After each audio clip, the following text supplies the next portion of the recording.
Joining me now, Atlanta Journal-Constitution political reporter Greg Bluestein. It's good to see you again, Greg. So give me a sense what the data says, the stuff we have so far. What does it suggest about which candidate might be benefiting from early voting? Can you tell? Because you have to consider one thing. Tens of thousands of first-time voters, they registered shortly after Harris's first rally in Atlanta. So can you assume that this week's high vote volume favors her? Yeah, it's hard to read too much into the numbers. And by the way, those numbers keep on going up. Today, Georgians set a one-day record for Saturday voting on the first Saturday where they could vote early. They've already set a new record in Saturday voting. So the numbers keep on soaring. So we know, look, that could be a good thing for both parties. The demographics, we don't know who people are voting for. We do know their general demographics. And they show that the voters are so far skewing older, whiter, and more female. The older and whiter part generally helps Republicans in Georgia. The more female part could help Democrats in Georgia, especially with the gender gap that we've been seeing in polls. The real wild card here is that for the first time really ever in a Republican presidential campaign, Republicans are pushing conservatives to vote early. So some of these early voting numbers could just be a transfer of election day votes that would have come in November that are coming in now. That's why Republicans aren't really, patting themselves on the backs too much right now. Yeah, well, let's make this point, because Republicans are now embracing early voting after Donald Trump for years argued against it and said it was a means of election fraud. So is there a sense that their new strategy is what may be turning out significant numbers of Trump supporters and conservative-leaning voters? I mean, is it something? Is it weather? I mean, is it hard to tell what it is?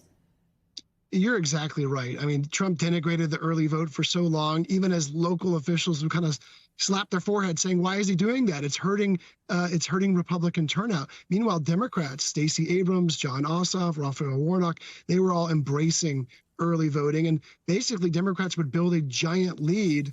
Republicans would kind of frame it as now they've got to come back in the fourth quarter with a 28-0 deficit, that kind of thing. So we're not sure exactly, again, if the Republican turnout, because we're seeing a lot of a big turnout in rural Republican-leaning counties where there wasn't big turnout before. So we're not sure if that's just a transfer from Election Day or if there's significantly new turnout in those areas.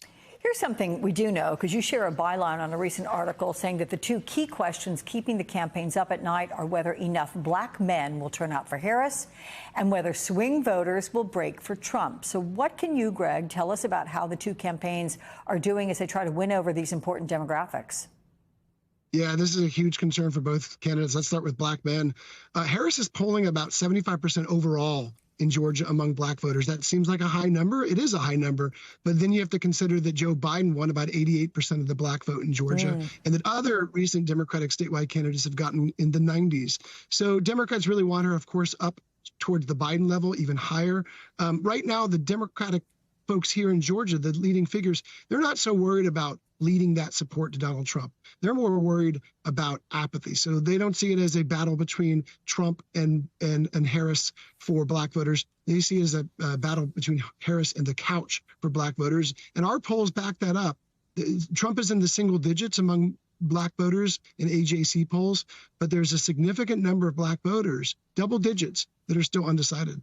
Okay. We have the rally in Atlanta with Usher. And then this week, you have former President Barack Obama, who's going to join Harris for the first time this cycle at a rally in Georgia. That's going to be followed by Michelle Obama headlining a voter mobilization event in Atlanta about a week before the election.